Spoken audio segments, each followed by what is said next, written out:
Bom, o governo deve estabelecer pelo menos 5 pontos na área de saúde para avaliar a retomada gradual das atividades econômicas no estado. Taxa de risco de transmissão, índice de isolamento, que nós podemos ter aí acima de 50%, esse percentual pode ser alterado, a lotação dos leitos de UTI, identificação de focos de contágio e testagem nas empresas, Fenelon. Que esses são os pontos principais, porque a gente pode dizer que são 2 fatores determinantes na definição da flexibilização que está projetada. O próprio secretário de Planejamento, Antônio Neto, diz: nosso horizonte é dia 8. Então, nesse horizonte do dia 8, serão 2 fatores observados: o sanitário e o econômico, para desenhar a forma de flexibilização. Esses primeiros, no cenário sanitário, a questão da saúde, foram esses 5 pontos que você acabou de falar. E a gente tem aqui os passos necessários adotados pelo governo, porque isso está sendo definido num grupo de estudo que tem à frente o secretário Antônio Neto,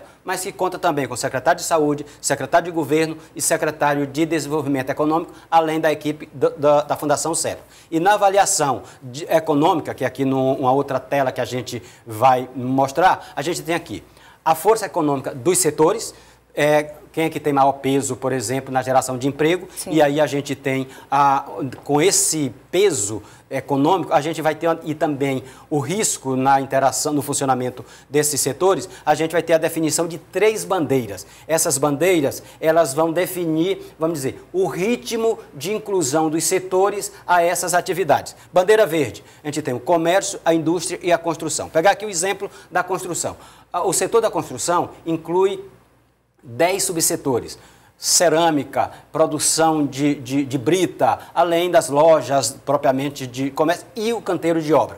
Isso significa algo em torno de 50 mil trabalhadores só na cadeia de produção, construção. E por isso que ela está no setor verde, até porque ela não tem muita interação cliente com os trabalhadores. Amarela, aqui tem um meio termo nessa escala de risco: administração pública e setor rural, por exemplo. E vermelha, aqueles setores que têm alta possibilidade de aglomeração. E aí entra, por exemplo, cultos nas igrejas, missas, cultos nos evangélicos e grandes shows. Então, isso vai determinar. A gente tem, então, esse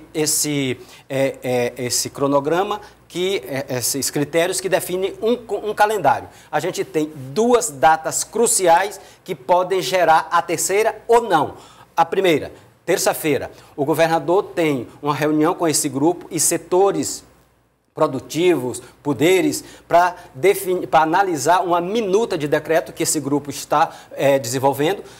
A partir daí pode ser feito alguns ajustes. O que ficar definido vai ter uma outra data crucial, que é o sábado, dia 6, quando será analisada a condição sanitária. Se a gente tiver reduzido o número de casos, se a gente tiver aumentado o índice de isolamento, então as condições estiverem adequadas, aí sim se estabelece o retorno das atividades, um retorno que é gradual a partir do dia 8. O governador Camilo Santana, do Ceará, adota modelos parecidos e possibilita a flexibilização, o início da flexibilização das atividades econômicas em Fortaleza e em todo o estado a partir da próxima segunda-feira. Mas imagino que até pelas orientações do Comitê Nordeste, do Consórcio Nordeste, todos os governadores do Nordeste estão analisando conjuntamente a situação individual de cada estado, mas aí tomando medidas parecidas. Então o governador sinaliza no Ceará com essa possibilidade para segunda-feira. Esse sistema das bandeiras, Nádia, ele foi adotado no Rio Grande do Sul, com erros e acertos.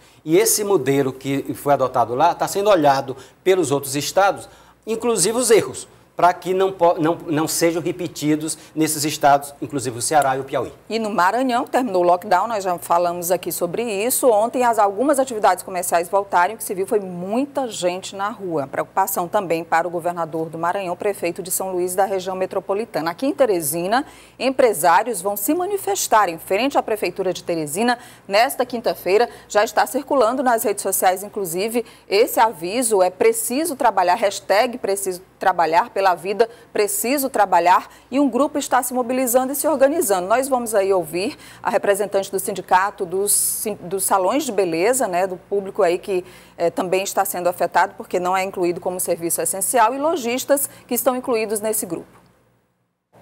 A gente quer voltar para o nosso trabalho né? Inclusive, eu que sou do ramo da beleza, nós já estamos há mais de 60 dias parados. Nossos colaboradores, até campanha a gente fez para arrecadar a cesta básica. Tão delicada está essa situação. A gente sabe que a gente está diante de uma pandemia, a gente quer voltar com responsabilidade social.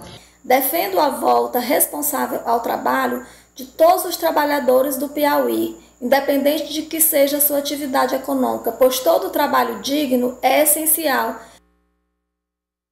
Tem a manifestação prevista, então, para amanhã, como forma de conversar, né, com o prefeito Firmino Filho para iniciar a flexibilização dessas medidas. Esperar para ver, porque a prefeitura adotou medidas rígidas desde o começo. É importante dizer que há, nesse momento, um importante diálogo e um diálogo aberto entre prefeitura e Estado. Particularmente o secretário Antônio Neto e o professor Washington Bonfim, que fala pelo núcleo que estuda essa flexibilização dentro da prefeitura. Eu ontem conversei com o secretário Antônio Neto e disse que essa conversa tem sido muito boa e muito produtiva no sentido de pensar junto essa flexibilização. Sintonizar, né? Isso. O pensamento e as ações.